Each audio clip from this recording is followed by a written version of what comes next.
I came.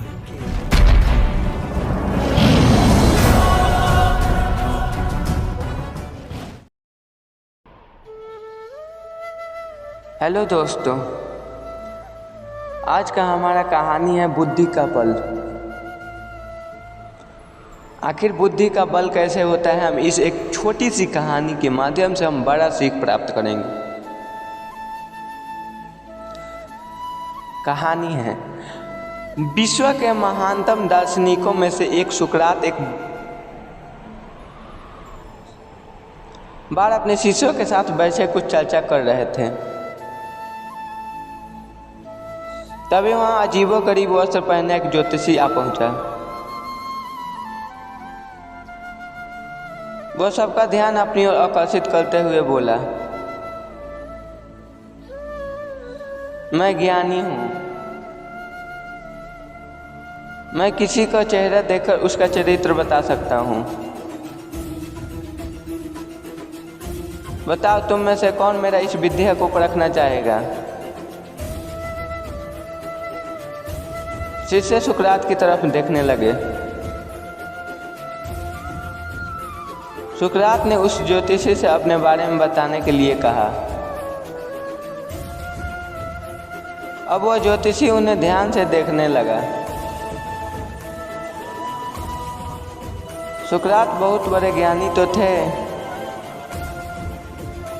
लेकिन देखने में बड़े सामान्य थे।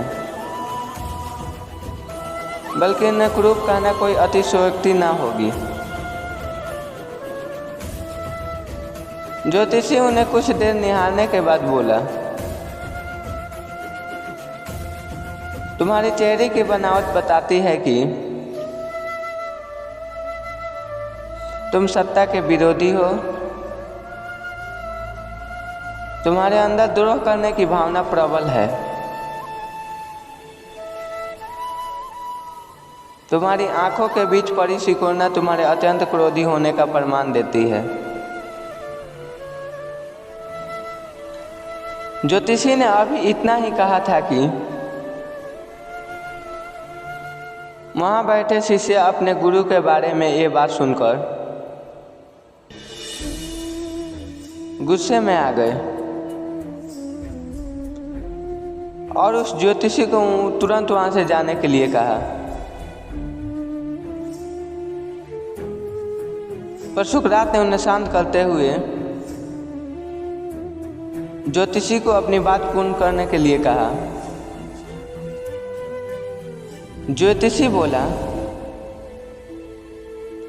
तुम्हारे मदोल सिर और माथे से पता चलता है कि तुम एक लालची ज्योतिषी हो और तुम्हारी ठुड्डी की बनावट तुम्हारे सनकी होने की तरफ इशारा करती है। इतना सुनकर शिष्य और भी क्रोधित हो गए, पर इसके उलट सुकरात प्रसन्न हो गए और ज्योतिषी को इनाम देकर विदा किया। शिष्य सुकरात की इस व्यवहार से आश्चर्य में पड़ गए और उनसे पूछा, गुरुजी, आपने उस ज्योतिषी को इनाम क्यों दिया, जबकि उसने जो कुछ भी कहा वो सब गलत है? सुकरात ने कहा, नहीं पुत्रो, ज्योतिषी ने जो कुछ भी कहा वो सब सच है। उसके बताए सारे दोष मुझ में हैं। मुझे लालच है, क्रोध है और उसने जो कुछ भी कहा वो सब है। पर वह एक बहुत जरूरी बात बताना भूल गया। उसने सिर्फ बाहरी चीजें ही देखी, पर मेरे अंदर के विवेक को नहीं आंक पाया,